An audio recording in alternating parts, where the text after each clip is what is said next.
Hello hi. ఏం చేస్తున్నారు? బాగున్నారా అందరూ? నేనైతే ఇంకా టిఫిన్ కోసం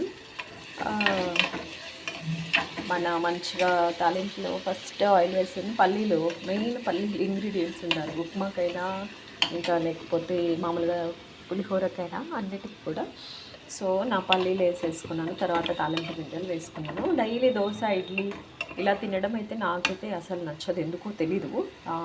అంటే అందరికంటే డిఫరెంట్ అని కాదు, అదేమిటో తెలీదు. సో ఇప్పుడైతే ఇవి చాలా మెత్తగా అయిపోవాలి. టమాటోస్ మెత్తగా అవ్వకపోతే పచ్చి పచ్చిగా ఉంటే టేస్ట్ అంటే, ఇప్పుడు టమాటోస్ అసలు పుల్లగానే ఉంటావు కదా, అందుకనేసి ఇంకా కరివేపాకు కూడా వేసాను. ఇది చాలా దగ్గర పడ్డాక నేను మళ్ళీ మన రెసిపీ చూపిస్తాను. ఏం చేస్తున్నాను ఇంతకు అంటే ఒగ్గాని చేస్తున్నాను. ఈ ఒగ్గాని అయ్యాక మళ్ళీ చూపిస్తాను. చాలాసార్లు చూసే ఉంటారు కదండి. ఓకేనా, బాయ్ బాయ్. ఇంతే టిఫిన్.